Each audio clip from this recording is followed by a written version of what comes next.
Xin chào các bạn, mình là bố Nobi, rất vui được đồng hành cùng các bạn. Các bạn đừng quên ấn nút like cho video và ấn subscribe cho kênh. Ngày hôm nay chúng ta sẽ bắt đầu một chủ đề siêu hot, đó là trò chuyện với bé yêu trong bụng mẹ. Chúng ta không phải chờ cho tới khi bé yêu chào đời mới nói chuyện, mà cần thai giáo ngay từ khi bé còn trong bụng mẹ. Điều đó sẽ khiến cho thai nhi được phát triển toàn diện, thông minh hơn và khỏe mạnh hơn. Tuy nhiên, tại sao phải nói chuyện với bé và nói chuyện như thế nào? Khi nào chúng ta cần phải nói chuyện? Hãy để mình giải đáp tất cả các thắc mắc giúp các bạn. Không chần chừ gì nữa, chúng ta cùng bắt đầu nào. Về lộ trình của video, mình xin được chia làm các phần như sau. Phần thứ nhất là tại sao chúng ta cần trò chuyện cùng với bé. Phần thứ hai là khi nào chúng ta cần trò chuyện cùng với bé và trò chuyện với bé bao lâu là đủ. Phần thứ ba là chúng ta cần trò chuyện cùng với bé như thế nào. Phần thứ tư là những lưu ý khi trò chuyện cùng với bé. Chúng ta cùng bắt đầu với phần thứ nhất, tại sao chúng ta cần phải trò chuyện với bé yêu. Thứ nhất là trò chuyện với bé yêu giúp kích thích thính giác ở trẻ. Các nghiên cứu khoa học đã chỉ ra rằng sự phát triển của tai bắt đầu từ tuần thứ 14 của thai kỳ. Nói chuyện cùng với bé sẽ giúp kích thích thính giác và xây dựng hệ thống thần kinh hoặc là kết nối neuron trong não chịu trách nhiệm về thính giác. Thứ hai là giúp kích thích về não bộ. Không chỉ là người mẹ mà người cha cũng cần quan tâm đúng mức đến em bé trong bụng. Việc nói chuyện với em bé sẽ giúp phân biệt được âm thanh của giọng bố hoặc là mẹ. Thông thường thì cha hoặc mẹ sẽ có âm vực khác nhau. Nếu mà bé được tiếp xúc hai âm vực này thì ngoài phát triển về trí não còn phát triển 5 giác quan thiết yếu nữa. Nói chuyện sẽ giúp cho phát triển về trí tuệ, tốt nhất là ngay từ khi còn ở trong bụng mẹ. Mọi âm thanh sẽ ảnh hưởng đến nhịp tim cũng như chuyển động của thai nhi, đồng thời là giúp bé cảm nhận được tình cảm của bố hoặc mẹ dành cho mình. Trẻ sẽ chú ý và sẽ ghi nhớ, học hỏi mọi thứ xung quanh từ ngay trong bụng mẹ. Thứ ba là giúp phát triển về kỹ năng giao tiếp. Nghiên cứu khoa học cũng chỉ ra rằng em bé có thể nhớ được những từ bạn hay sử dụng hoặc là bạn nghe từ môi trường bên ngoài, ví dụ như là trên truyền hình hoặc là radio hay là từ những người xung quanh. Quá trình nghe nhiều, bé sẽ tiếp thu được những từ ngữ và những ngôn ngữ nhanh hơn, hỗ trợ được phát triển kỹ năng xã hội. Khi bạn thường xuyên nói, não bé sẽ nhớ lại và ghi nhớ những từ và những phương ngữ và bắt đầu tiếp thu những lời nói nhanh chóng. Thứ tư là giúp bé làm quen với bạn. Bạn cần nói chuyện với bé một cách thường xuyên, chia sẻ với bé về những hy vọng, những nỗi sợ hãi của bạn hoặc là những niềm vui hàng ngày. Đó sẽ là những sợi dây vô hình gắn kết mẹ và bé.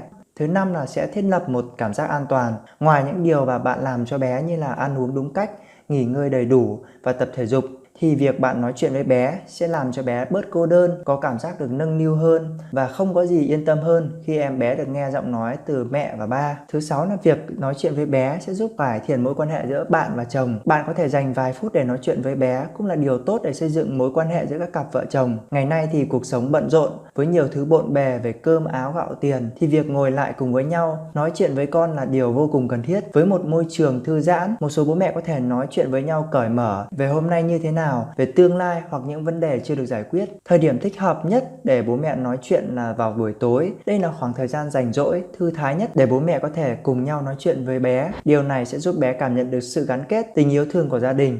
Phần thứ hai là khi nào cần nói chuyện với bé và thời lượng nói chuyện với bé là bao lâu. Các cơ quan thính giác của bé hình thành sớm nhất là vào tuần thứ 14. Đó là khi các bác sĩ và các chuyên gia khuyến khích các mẹ nói chuyện với bé để kết nối được tốt hơn. Vào tuần này, em bé có thể bắt đầu nghe được giọng nói của bạn. Có nhiều cách khác nhau để tương tác với bé thông qua kích thích âm thanh. Theo cách truyền thống, mọi người có thể đeo tai nghe vào bụng cho bé nghe nhạc trong bụng mẹ. Nhưng mà nhiều nghiên cứu đã chỉ ra rằng việc bé nghe âm thanh trực tiếp từ bạn sẽ tốt hơn. Về thời lượng nói chuyện thì bạn nên dành ít nhất là 25 phút một ngày để nói chuyện cùng với bé của bạn. Phần thứ ba, trò chuyện với bé khi nào? Theo các chuyên gia khoa học, khoảng thời gian nói chuyện với bé tốt nhất là vào buổi tối trong không gian yên tĩnh. Còn theo mình thì bạn có thể nói chuyện với bé bất cứ lúc nào. Việc nói chuyện không chỉ là thể hiện qua lời nói mà có thể là thể hiện qua trí tưởng tượng. Ví dụ như là khi bạn vẽ tranh, đọc sách hoặc là nghe nhạc hay là viết nhật ký.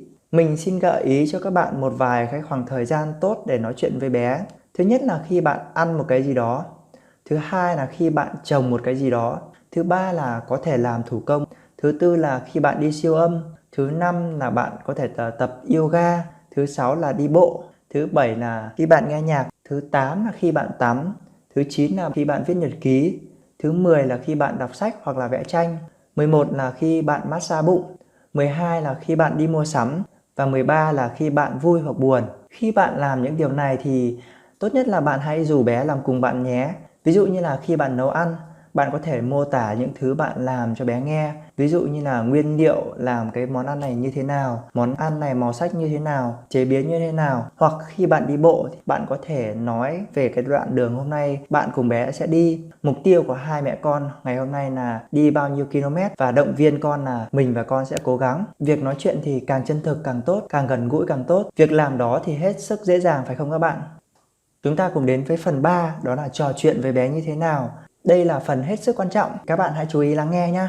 Mình tạm chia có 3 cách để giao tiếp với bé. Thứ nhất là nói chuyện hàng ngày, thứ hai là đọc sách, thứ ba là nghe nhạc. Khi lần đầu tiên làm bố hoặc mẹ thì cảm giác ngượng ngùng và bối rối khi trò chuyện với con là điều mà không thể tránh khỏi. Thậm chí là nhiều người còn không biết cách trò chuyện như thế nào, nói chuyện với bé những gì. Bạn có thể bắt đầu những câu chuyện cùng với bé thường nhật hoặc những thứ bạn đang làm. Bố mẹ có thể thường xuyên nói chuyện với bé như là bố mẹ yêu con, hoặc là kể cho bé những cái công việc thường nhật, hỏi han là bé có khỏe không, thông báo công việc mà bạn đang làm, hoặc là hôm nay bố mẹ mua sắm món đồ gì cho bé. Những câu chuyện tưởng chừng như là rất đơn giản sẽ giúp bé phát triển khỏe mạnh, cảm nhận được tình yêu thương vô bờ bến, tăng khả năng tư duy, tạo sự liên kết chặt chẽ vô hình giữa thai nhi và bố mẹ, góp phần hình thành lên nhân cách. Đọc sách là một cách để giao tiếp với bé. Bố mẹ nên đọc cổ tích cho bé nghe, truyện thiếu nhi hoặc là đồng dao, hoặc là bài thơ có vần điệu. Bạn có thể đọc sách về thai giáo hoặc những mẩu chuyện vui, tránh đọc những tin gây sốc hoặc là những thứ kiểu như là chết chóc hoặc là đau buồn. Thỉnh thoảng là bạn có thể đọc những cuốn sách truyền cảm hứng hoặc là rèn luyện tư duy tích cực. Bạn có thể đọc to những cuốn sách này và hỏi bé có hiểu và có thích không. Đừng ngại ngần khi giải thích nội dung nếu mà bạn nghĩ là nó quá phức tạp với bé. Cuộc nói chuyện khi bạn đọc sách thực sự là sẽ giúp bạn kết nối được với bé. Bạn cũng có thể là yêu cầu chồng đọc cho bé nghe nếu mà bạn quá là mệt. Đây sẽ là cách nói chuyện giúp bé rèn luyện cũng như là tăng khả năng về ngôn ngữ và phát triển trí tưởng tượng. Theo rất nhiều nghiên cứu về khoa học, nếu bố hoặc mẹ thường xuyên đọc báo hoặc sách cho con nghe thì sẽ kích thích trí não của bé phát triển vượt trội. Đây cũng là tiền đề để bé hiểu về ngôn ngữ, sắp xếp những từ ngữ, sắp xếp những câu chữ dễ dàng vì tư duy ngôn ngữ của bé đã được hình thành trong bụng mẹ. Tiếp theo đó là nói chuyện bằng những bài hát hoặc là những bản nhạc. Nói chuyện với thai nhi không chỉ đơn thuần là thủ thỉ tâm tình mà còn thông qua những câu chuyện hoặc những bản nhạc để giúp kích thích não bé phát triển. Không phải đợi đến khi bé chào đời mà hãy hát ru cho bé ngay từ khi bé còn trong bụng mẹ. Đặc biệt là mẹ đừng quên cho bé nghe những bản giao hưởng giúp kích thích sự phát triển của trí não, điển hình như là Baby Chopin, Baby Schubert hoặc là phép nhiệm màu của con, Baby Bach hoặc là Beethoven hoặc là Baby Mozart. Âm nhạc sẽ giúp bé phát triển về năng khiếu nghệ thuật, khả năng nhận biết về cảm xúc, kích thích khả năng tư duy, sự nhạy cảm và tinh tế. Phần thứ tư mình muốn chia sẻ với các bạn đó là những lưu ý của bố mẹ cần nhớ khi trò chuyện cùng với thai nhi. Để bé có thể cảm nhận được hết tình yêu thương của bố mẹ cũng như là học hỏi được những điều tích cực trong lúc trò chuyện với thai nhi, bố mẹ cần lưu ý những điều sau. Thứ nhất là cả bố và mẹ đều phải nói chuyện với con để tạo bầu không khí ấm cúng trong gia đình, để bé có thể cảm nhận được tình yêu thương, phát triển đồng đều về thể chất cũng như là tinh thần. Thứ hai là mẹ nên ngồi ở các vị trí thoải mái và thư giãn như là tựa lưng hoặc là nằm nghiêng. Thứ ba là luôn giữ cho tâm trạng được vui vẻ và thoải mái. Điều này sẽ giúp cho bé luôn cảm nhận được niềm hạnh phúc, nguồn năng lượng tích cực. Bố mẹ tránh to tiếng hoặc là cãi vã khiến cho mẹ buồn rầu, vì điều đó sẽ ảnh hưởng không tốt đến tinh thần của bé.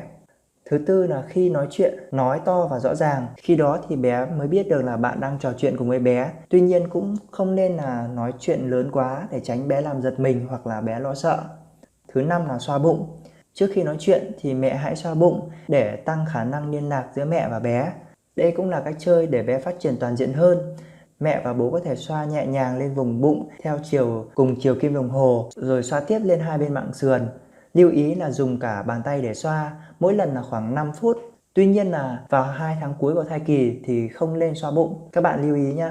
Thứ 6 là chọn những loại nhạc phù hợp cho bé. Hãy chọn những loại nhạc nhẹ nhàng như là những bài hát ru hoặc là những bài mà mang âm điệu vui tươi cho bé nghe. Những bản baroque có bước sóng alpha hoặc là nhạc của Mozart hoặc Beethoven là vô cùng tốt cho trí tuệ của bé sau này.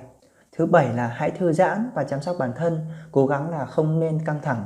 Nghiên cứu khoa học đã chỉ ra rằng là nếu mẹ càng ít căng thẳng hơn trong thai kỳ thì kết quả là sức khỏe của bé yêu sẽ tốt hơn. Mang thai là thời điểm hoàn hảo để bắt đầu hình thành sự gắn bó giữa cha mẹ và bé yêu. Việc quan tâm và trò chuyện với bé là vô cùng quan trọng và cần thiết với bé. Cảm ơn các bạn đã dành thời gian lắng nghe và theo dõi chia sẻ của mình. Mình mong rằng các bạn sẽ luôn ủng hộ kênh Cha và Con Official. Đừng quên ấn like và subscribe nhé. Nếu bạn thấy hay, hãy chia sẻ video này tới những người thân yêu quanh bạn để nhiều người biết hơn về kiến thức này nhé. Mình xin chào và hẹn gặp lại các bạn.